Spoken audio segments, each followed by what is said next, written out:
Thank you very much. Well, thank you for the invitation. I really view preserving Israel's technological advantage as a vital component of our survival here in the region. And I believe we prevent war, we wage war, and we make peace with a technological advantage. And that is very, very important to maintain. But I will ask our guests to forgive me for a few minutes because there are things that should be said only in your native language. I'll go back to English afterwards, and those who have those new AirPods with the Israeli version so can use them now.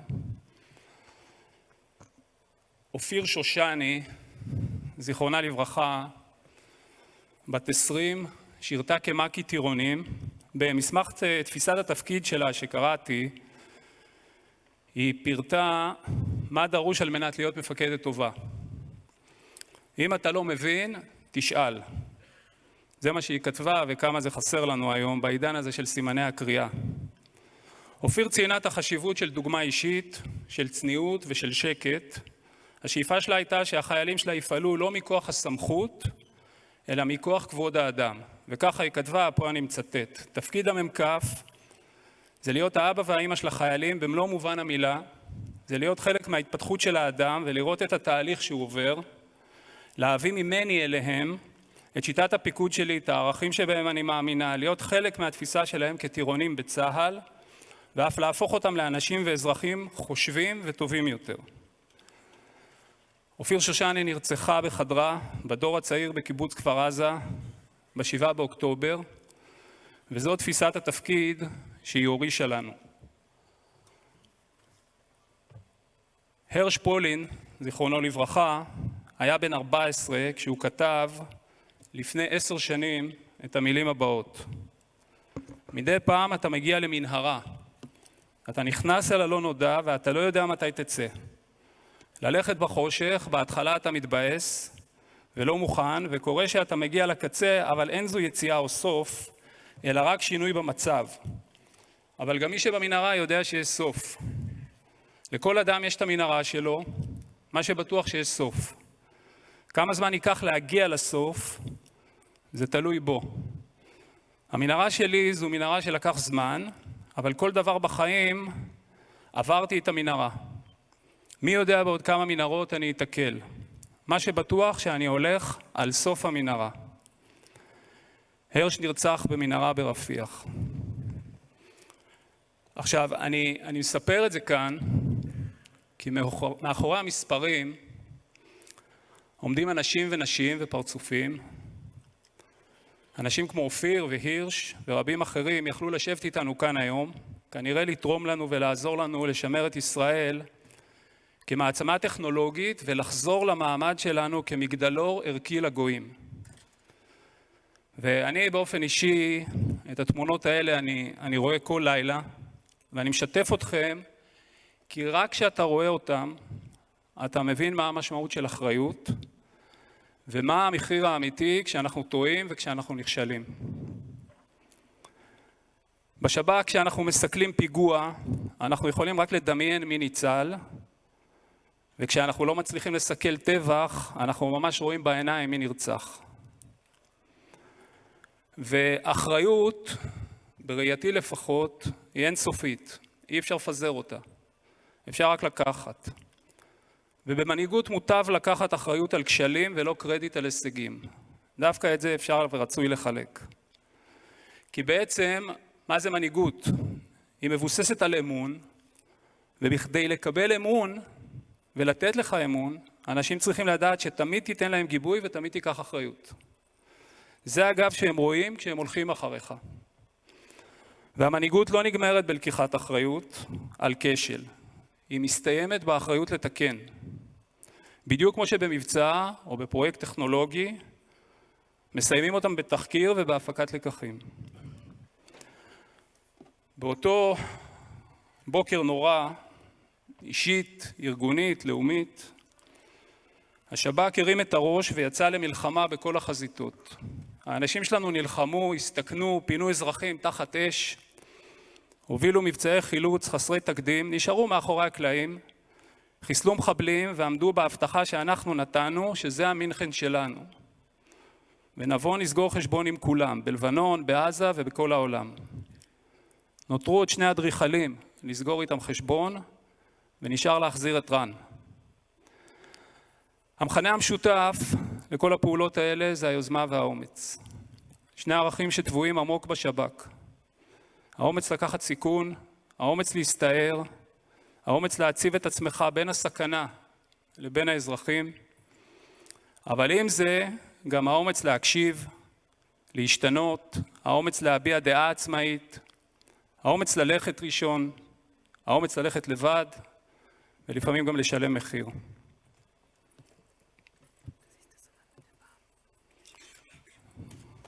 ולצד זה עשינו תחקיר. החלטנו לעשות אותו רחב ונוקב, והסתכלנו קודם כל על הכשלים שלנו ומה הוביל אליהם. הפקנו לקחים, ובנינו מערכים ומנהלת מלווה, ולמדנו איך להיות טובים יותר. ועשינו את זה מתוך אותה אחריות לחקר האמת ולבניית העתיד.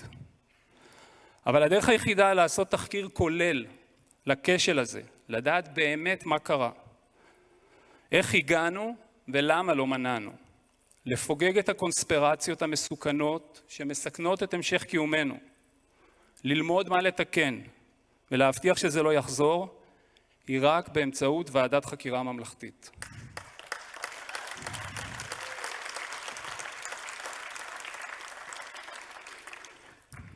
כזאת שיש בה אנשי מקצוע שרואה את כל התמונה ויודעת לספר את כל הסיפור ולהחליט מה צריך לעשות כדי שזה לא יחזור. אני יודע שזה מה שאופיר והירש היו רוצים. אני יודע שזה מה שהמשפחות שלהן רוצות. ואני יודע שזה מה שהילדים שלנו מצפים מאיתנו, כי ברגע שלא החלטנו ולא תחקרנו את המערכת כולה, בעצם גזרנו עליהם את ה7 באוקטובר הבא. אז בואו נפסיק להתקוטט וניכנס לתהליך הזה ביחד בכדי ללמוד ומתוך מטרה להיות טובים יותר. זה היה במשמרת שלנו ולכן זאת האחריות שלנו. אפשר לשים את זה?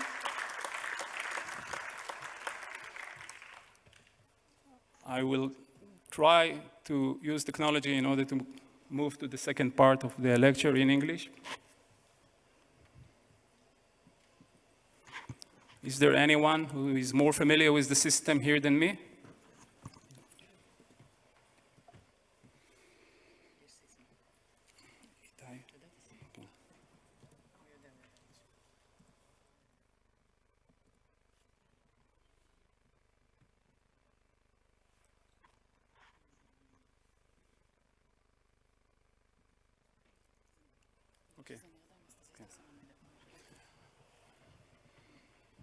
Okay, so I would like to talk today about three main subjects: the relation between technology and specific high technology and national security, the issue of influence and counter-influence, and the issue of AI superiority, or how to deploy AI in organizations. I will begin with a global view about the evolution of warfare during the last century, more or less. So, as we all know, since the two world wars both of them were very long, many fatalities, a lot of costs. So we invented the atom in order to shorten the combats, and even only by acquiring an atom bomb, you can avoid war. But since this was a too powerful weapon to use, so then the world invented the subconventional war, terrorism. Because it doesn't really matter how many bombs you have and what conventional weapons you have, you cannot deal with terrorism with them. Nowadays, we see the new combat, the cyber and influence arena, and we should be prepared for that. Now, if I'm trying to look about the common denominators of all those three courses of action, I can sign Three of them. First of all, you need technology for all of them, of course. Secondly, you need alliances. If we want to survive here, in the region, we must have alliances. Take, for example, the issue of cyber defense. Imagine a secure place in the cloud where every state, every Western state, from Japan to the United States, is sharing its own anomalies, metadata anomalies, in a specific place in order that the other country will be better prepared to a similar attack. This is the vision that we should strive for, like a national or a cyber Interpol. But there is another common denominator. The Iranians are evident all over. And I would suggest that if we would like to remove the Iranian threat, we should be focused not only on their nuclear capability, but also on their long-range missiles program, and of course, other tools that they have. If I'm taking it to our region, trying to look how this conflict, the Israeli-Arab conflict, has been evolved, so I think that at the beginning, our ancestors, they faced multiple armies against them. But more or less from 73 and on, even though they surprised us, I think our enemies acknowledged that they cannot really compete the Israeli resilience and the Israeli aerial superiority. So therefore, they invented terrorism, and we invented the ISA. And not be mistaken, we do not succeed to foil everything. We intercept about 75% of attacks, but we can survive with that. So then they invented the rockets, because again, aerial superiority doesn't really help you against ground-to-ground rockets. And we established the multi-defense system, the Iron Dome and the Arrow, etc., etc.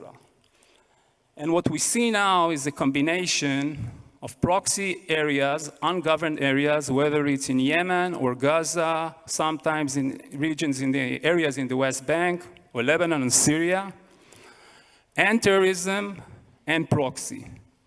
And what we did, and we saw it very, very clearly during the last war, the 12 days war with Iran and the combat with the Palestinians, with Hamas, is that a combination of very accurate aerial capabilities and accurate intelligence can deter nation and even sometimes be the factor that will end those wars. But what we are facing nowadays is that in the influence side, we are actually losing. We're actually losing, and we should do a lot of efforts in order to establish alliances in order to compete it. Another aspect, in order to see what has been changed and what should be changed in our national security strategy, is to look at it from the sovereignty point of view. The concept of sovereignty has been changed dramatically because of the cyber era. It's not only borders that defend you, we need other things. I think that last time I was here, about 2 or 3 years ago, I don't remember, I quoted Professor Harari, who said that the new imperialism is measured not by the number of troops on the ground, but by the amount of accesses to your servers. So we don't need only physical walls, because physical walls are being built against kinetic attacks. We also need moral walls against influence attack, and of course firewalls against cybernetic attacks. So my message here is only one, that Israel should change its national security strategy in accordance to these threats. And now I'd like to move to influence. And I will use, with your permission, Ben-Gurion. And when Ben-Gurion wrote his national security strategy based on the first 3 levels here, what he saw were militaries and states. And what we are facing now are proxies, terror organizations, and non-state actors. So we should use his principle, but we should modify them a little bit. Let's take the deterrence issue. Don't be mistaken. We can deter states. We cannot deter fundamentalistic organizations. However, lack of deterrence encourages them.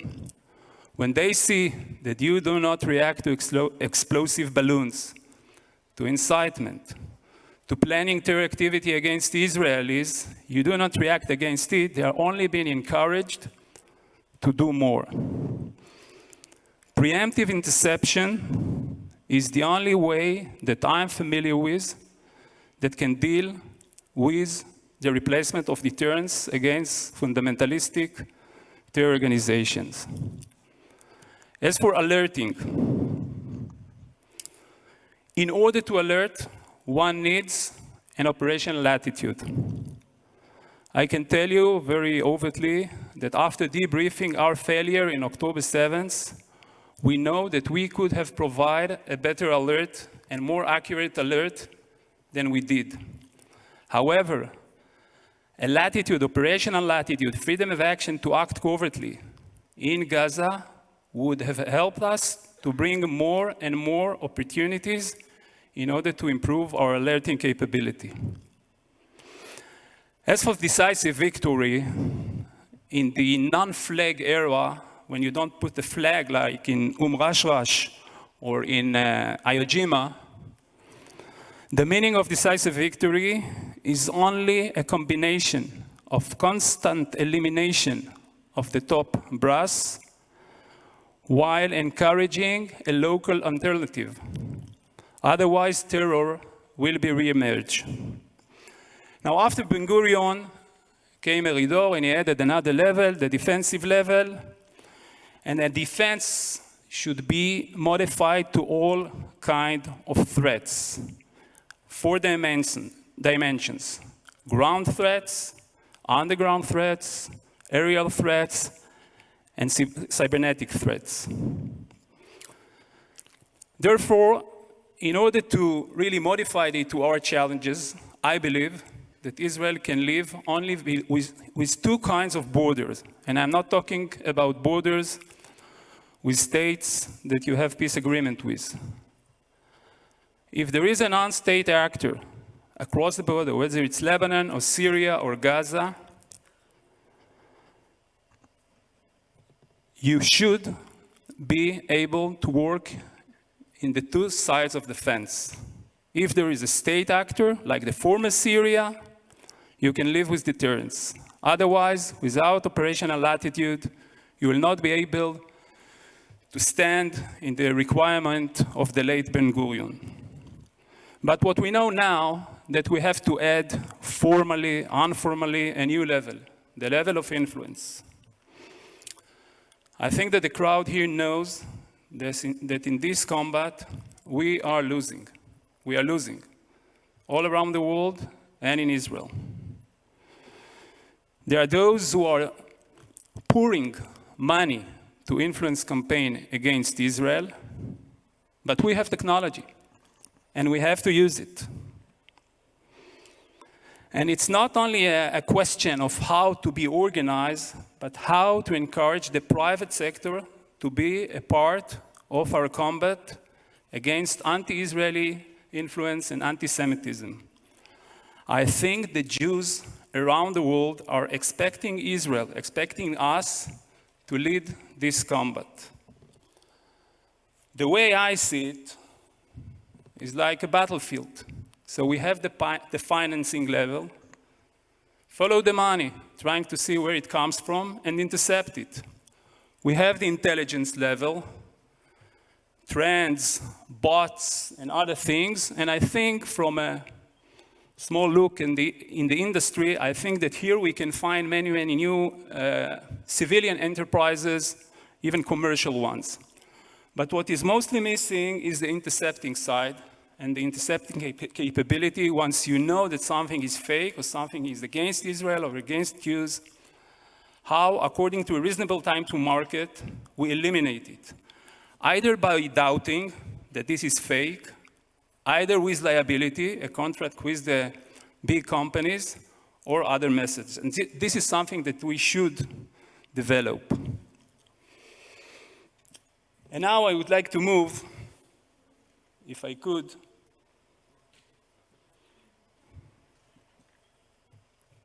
I need assistance. Okay. I would like to move to the last chapter here in this discussion about AI. First of all, I'm someone from those who support deploying AI and specifically agentic AI and Gen AI in organization. And I would like to share with you my experience in how to do it and the difficulties doing it in organizations in general from what I saw. First of all, the main challenge that we face today is the pace. Mostly technological pace, but also generational pace. You know, everybody's talking about the fact that the generation that what used to be measured in 25 years is now equivalent to 8 years. And we have this X generation and Y and Z and everything. By the way, if we take it to the Israeli arena, we may say that until more or less, again, 73, we had the what generation. They just ask the leaders what to do. After the shock of 73, we have the how generation. They still do whatever they are being told to do, but they try to do it more efficiently, with less victims, of course, more cheaply, etc., etc. Now we have the Y generation. And it's not that they are worse than the former one, the opposite. They ask very tough questions, they want answer, we have to provide them with answer. And we saw the outcome of this generation during the last war in Gaza and in other places, their motivations, skills, and everything. But I think that there is a tiny line between Y generation and Y me generation, and this is only up to us. If we take another example of courses of communication, so until not recently, a few decades ago, we used to send actually mail through a postman. And then we started talking. And then we started emailing and chatting. And now we are deleting. The applications are competing who deletes faster the messages you write in the application. So it's very, very challenging to get used to all those quick changes. If I'll take it to the intelligence arena, once we were talking, we used the word SIGINT. And the act was to get access to SIGINT in order to get information and intelligence. When cyber emerged, we have had a variety of channels. It was too much for us. And we also faced the problem of encryption. So we started using the verb hacking or attacking. When data came, we saw the opportunities. And we started using the word fusing, because we fuse between all sorts of data in order to see anomalies. And by the way, in the same way that you target people in the commercial area, you also target potential sources in order to know how to approach them. And last, what we see now in the Gen AI area is the issue of insights. It gives us insights. There are many, many difficulties to deploy Gen AI and agentic AI in organization. I put some of them. First of all, many companies, of course, security organization, use on-prem and use the cloud. You want to enjoy from the reach of the cloud, but you're afraid for your own intelligence secrets. So this is one challenge. Analysts were used to seek answers, and now they have to prompt questions, not only answers. Change in their occupation. Like in any organization, when you have many generations, you always have early adapters and what I call elderly adapters. Those who refuse to enter technology into the organization because of their afraid to lose the knowledge and power. And of course, again, there is a border, a very tiny and sensitive border between adapting technology and being addicted to technology. All of these challenges we have to face. So my message here is, first of all, I recommend, and I will give two examples, or one, to deploy AI, Gen AI, and agentic AI. I believe that in multidisciplinary organization, the option to use agents in multiple areas to extract the information for you, because you cannot be, as a director, expert in everything, is essential today, and it's an opportunity. And I really encourage CAOs or directors to be deeply, deeply involved in deploying Gen AI in the organization. This is the first advice.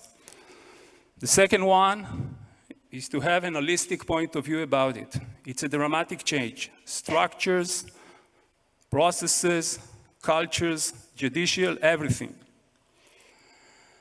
And when we did it in the ISA, about 2 or 3 years ago, we started. By the way, I cannot really give us good or bad marks. I don't know. But what we did is we decided to divide it into 4 different areas. The first one was to arrange, this was the most urgent one, to arrange the analyst's desktop. Because within a year, we moved from intercepting, in average, 450 severe attacks a year to intercepting more than 1,000 a year. So imagine the analyst coming to work in the morning and he cannot really know what to begin with. He needs someone to help him. The second area is efficiency, because we can learn from civilian companies how to be more efficient, fuel, electricity, human resources, and others, with what they have learned or invented. The third one, and this is tricky and interesting, is using AI in the decision-making process. Now, why is it tricky?